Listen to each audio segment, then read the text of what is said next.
Hey Trekkers, welcome to what we're calling Road Notes. This is something new that we figured we'd give a try, and it's supposed to be just a quick conversation about where the road has taken us over the past week. Every Monday we give you a full video, bring you along for our adventures, but sometimes there's decisions, lessons, and other information that just doesn't make it into those videos. That's what this video is about, the story behind the story. This week, after we finished editing Monday's video and watched it, we realized that the story wasn't about Calico Ghost Town at all. It was how we ended up there in the first place. And if you asked me 3 years ago how we would end up in Barstow, California and Calico Ghost Town, I probably would have shown you a spreadsheet. Because honestly, that's what we used to do. If you know me, I'm a planner, and when we first hit the road full time, everything would be planned out for the next 6 months. Campgrounds, excursions, where we were stopping. And it was great because we knew where we were going, we had a schedule, and all was good.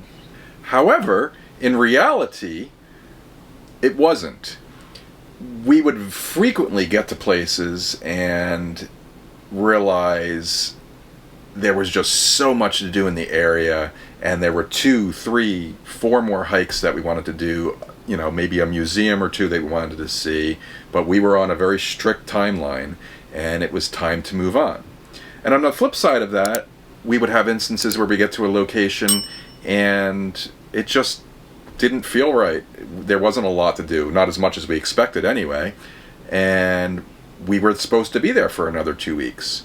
And one day we just kind of looked at each other and said, why are we doing this? Why are we planning so far in advance? Because if we want to extend our stay or shorten our stay, everything downstream from that needs to change. That means campground reservations need to be canceled. If you have dinner reservations, they need to be canceled. And it was, sometimes that results in losing money from a reservation that you had. And we realized that even though I love planning so much, it just wasn't working for us. And we decided to stop planning so far in advance. It's also worth pointing out that when we first hit the road, we were primarily on the East Coast. And that in and of itself does require a little bit more planning because you're not boondocking. And actually at this point, we hadn't ever boondocked. After we sold the house, we wound up down in Florida, and we stayed there for most of the winter. And it wasn't until probably about April or May of that year, 2023, that we boondocked for the first time in New Mexico. And that really lent itself to the change that we decided to make. It's not that we didn't plan at all. It's just that instead of planning everything, we would plan the big places, the big rocks, so to speak.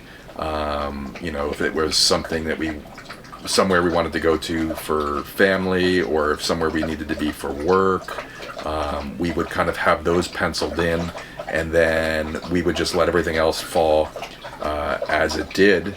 Everything in between, we decided to leave that open. And obviously when you're on the west, it's a lot easier because you have boondocking, and that lends itself very nicely to last minute plans. But even when it comes down to campgrounds, we've a day or two before we're leaving, we'll go on, we'll find a reservation, and we'll just make it work. And that way it just gives us the flexibility to be able to do the things that we want to do, spend the time where we want to spend them, where we're having the most fun. And if we're not having fun in an area, and it's time to move on, we can do that too, because you don't have to worry about canceling reservations, losing money, and everything else that comes along with that. And for me, now I love it. As a planner, I never thought that would be something that I would like, but it works. And for the reasons I just said, because now we can spend the time that we want to spend in places without that extra added pressure. And Barstow is a perfect example of that. When we were planning the first leg of our trip for this summer, we knew that for the first several days anyway, we wanted to have shorter travel days for the boys so they can ease back into that rhythm and routine. And our first big destination was the LA area, because we wanted them to experience the LA area. They've never been to the Pacific coast and the ocean, so that was going to be fun. And then obviously we had the added benefit of doing Universal, the Hollywood Walk of Fame and all those other things that come along with it. We had done that before, and we wanted the boys to experience that. So the progression became 2 to 3 hour travel days, which is what brought us to Seligman, then Needles, and then ultimately Barstow. And then once we got to Barstow, we were looking around for what we could do that afternoon, and that's when we discovered Calico Ghost Town.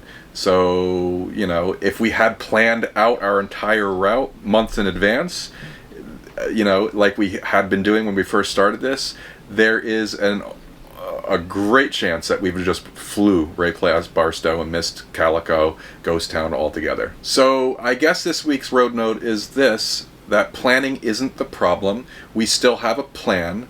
We still have places that we're excited about. We still have those big stops penciled in, but we've learned to leave room for all the little unexpected things that we come across. Because that's where the unexpected moments seem to happen. That's where you get to visit places like Calico Ghost Town. That's where you meet people you never expected to meet. And that's where the trip starts becoming something that you could never have planned at all, even if you tried. So that's this week's road note. We'll do these periodically. Today, John's somewhere editing next Monday's video, so stay tuned for that. Let us know what you think about this format and this type of video. And we'd love to hear how you travel. Do you plan like we did, 6 months in advance? Do you leave those, or do you do it more like leaving those big rocks and letting everything else fall in between? Or do you do it some other way? We'd love to hear. Drop them in the comments below. And if you missed last Monday's video, we'll pop it up here on the screen. Go check it out. It was a good one. And as always, thanks for watching, and stay tuned for next Monday's video. Bye. Dust in the rear view, free as a bird. This is our time, no matter what they say. Every mile behind only brought us here. Now the road is clear.